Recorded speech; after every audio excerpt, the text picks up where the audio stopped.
Hi guys, thank you so much for watching. So today I am going to do a couple of chores in the garden, but I'm also just going to do like a little walk around with you and just kind of talk about some of the things that I want to get done before winter. And I'm trying out this new little microphone thing that I have. It connects by a cord. It's super inexpensive. I got it from Walmart.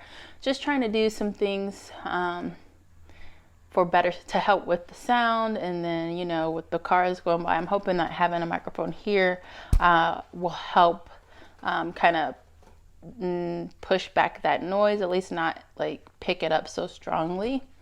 We'll see. I'm always working to try to find things to improve my videos. I do a lot of shooting on my phone, and that's my preferred method because my DSLR is so heavy. It's hard with to like hold up the DSLR and then, make sure everything is focused and everything. So this like cell phone shooting is like what I prefer. So if I can do anything to make that better, that's kind of like what I'm working towards until I can buy like a camera that's more of a vlogging camera. But yeah. So let's go ahead and head outside and we'll do the little walkabout, and then I'll talk about some of the things that I want to get done before winter. So out here, everything has been pretty much a mess. I don't feel like I've really kept up with keeping things clean as far as like blowing leaves away, picking up branches. Like we have branches from a windstorm that have been sitting in the front yard for like a week, and I'm just exhausted at this time of the year. So everything that is still alive is by a miracle of Mother Nature, because I'm just like doing the bare minimum right now. I'm not even weeding, I'm just watering. So I'm getting ready to bring my amaryllis in for a 8 to 10 week dormancy period. I'm gonna try to do 10 weeks. So I'm thinking the first week of September at the latest bring them in. If I don't get them in this week, then I'll bring them in the following week. But yeah, so this year I'm planning to just move them to a dark area, which will be in my basement, dark and cool, and then kind of follow what Garden Answer did, Laura from Garden Answer, how she didn't cut any foliage back, didn't cut off any roots. All she did was put them into like her basement and then kind of let the foliage die back on its own, and then brought them back out, when it was time to wake them up again. So that's the formula I'm going to follow this year. Last year, I did not do that. Last year, I cut everything off. I cut the foliage, the roots, stored the bulbs in like a lunch bag, like a brown paper bag, and then put them into this room right here. We have some cabinets in there, and this room stays cooler, pretty cool throughout the winter and fall. So I have some amaryllis over here, and then I have some right there, and this looks like an amaryllis, but it's a pineapple lily. Some of the things that I want to get done are, well, one is weeding. I'm keeping up with that. I want to get the beds cleared out of everything that I'm done harvesting on, get them filled up with soil and compost. Before we head over there, my Rising Sun Redbud is doing terribly. It's potted, it's still in that pot. So if you watch those videos, my prior videos about this plant, I got it from Spring Hill Nursery early this year, and I kept it in my dining room, and it was bare roots, so it was basically just a twig. So it grew really well in the dining room. It started rooting, it started growing foliage and branches, and it was doing super, super well.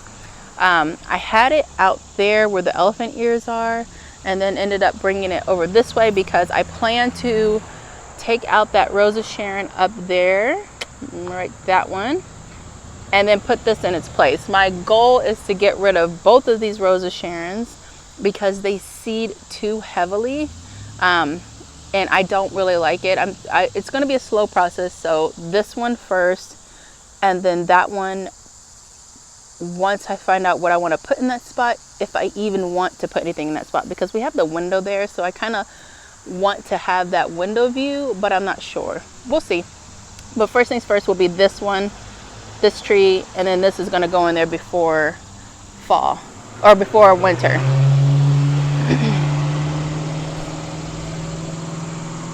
So back here I have my hardy kiwi in this terracotta pot. This is not an ideal situation for this plant, so I definitely want to get this moved. It's going to go up here at the top of the hill somewhere, and then I'm going to plant it in. I'm going to plant the male kiwi right next to it. So I'm probably going to put one on one panel and another kiwi on the other panel.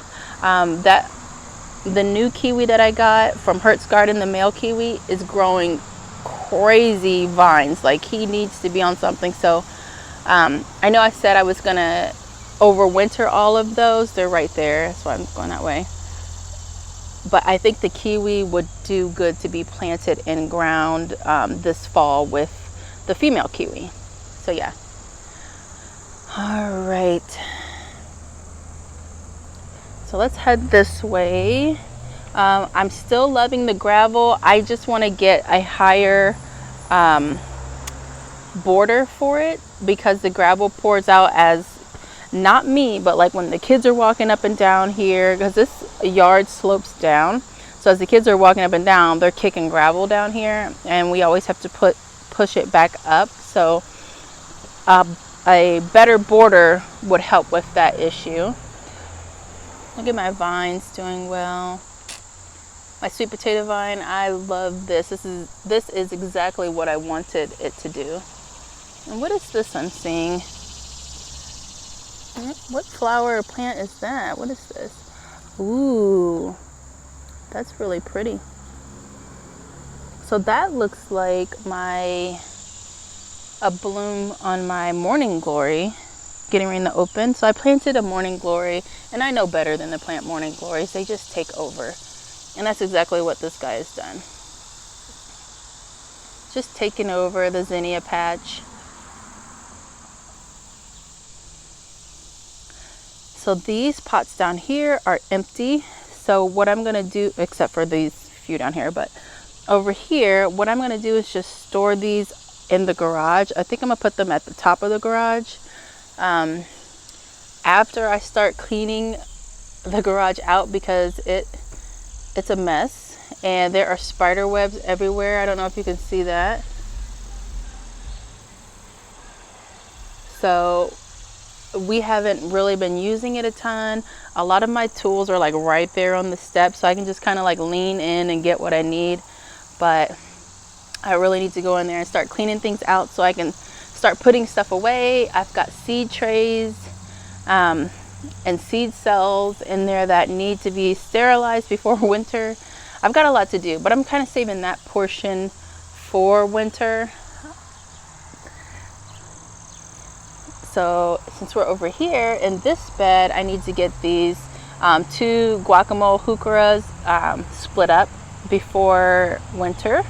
The purple one, I think plum pudding maybe is the name for this one, and it's not as big as the two guacamole heucheras, so I think I'll leave that one there, split these two up, and move the divisions in different spaces.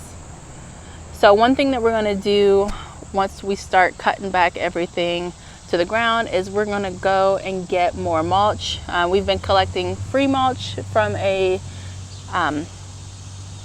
space in our county.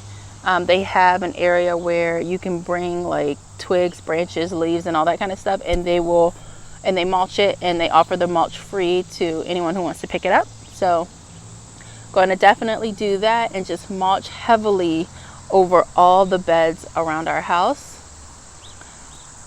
Everything's looking really good. I still have some plants I need to move out this way, but I'm kind of waiting for the annuals to be done, and then I can move some more things in. I like having space for annuals, but I also need some of the space that is currently being utilized for annuals for some perennials that I have in the front yard. It's super bright out. Look at my beautiful rose back in bloom. The quarter lines look amazing. I'm definitely going to continue to incorporate tropicals every year in the landscape. I think they're just so beautiful. I'm definitely going to try and do quarter lines again. I thought that they would get taller than what they have. So I'm going to see what other varieties are out there and maybe try to get some that get like super tall. But they're very, very colorful, very pretty. So there's my arch from Aldi's. I'm going to get actually 2 more arches, possibly 3, because I kind of want them all around the garden. But get another arch for out front there, and then an arch for up on the hill there. I don't know if you can see, it's so bright. But yeah, so this little alleyway, it's just the butterfly bushes are all over the place. They're taking over, and I kind of want to move these 2 butterfly bushes because I don't really like, I don't mind plants coming out into the walkway, but not this far. So I might either just cut them back or move them. It's my Aldi rose right there, doing pretty good. We've got some weeds popping through. Hydrangeas. And then up there is the side of the house we don't really venture on that much. Sorry, the lighting is so bright.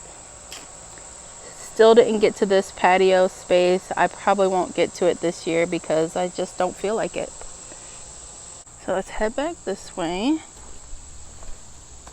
The plants over here are looking so crazy. I think my tomatoes and hanging baskets are pretty much done, so I'm going to empty those out. I don't do a ton of fall plantings, so like fall pots and things. I don't really do that right now. Maybe later, but I do like to buy mums, so I will be getting some mums soon to add to the garden, and they'll probably just be in pots on the porch. Actually, we'll see.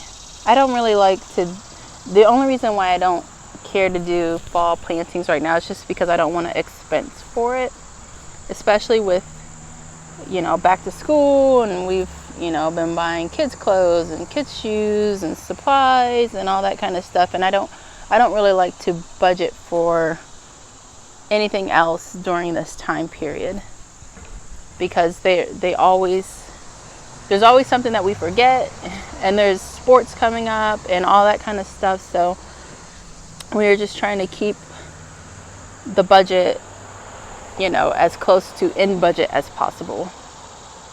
So some things just aren't in it, and fall plantings aren't really in that category for us. So my plumeria is looking amazing. I started 2 of these from seed last year, and this guy is getting so chunky. Like, his stem is so thick. It says that it takes them 7 years to bloom from seed. So this guy is on year 2. I think I started them last year. So they're a year old. So they're working on their 2nd year. This one and then that one over there. My little peach tree is doing pretty good. Let me check them because they were really hard the other day when I was feeling them. Yeah, they're still pretty hard. But yeah, so the plants are looking pretty good despite my lack of energy to really do anything other than water them. So that is about it for the video. Just taking out what's dead and just kind of gradually closing up shop in a sense. Anything that's not working comes out, refreshing the beds with compost and soil, weed pulling, mulching, and very little fall planting. So yeah. All right guys, so I'll see you in the next video. If you have any questions, make sure you leave a comment and I'll be happy to answer them. And I'll see you guys. Bye.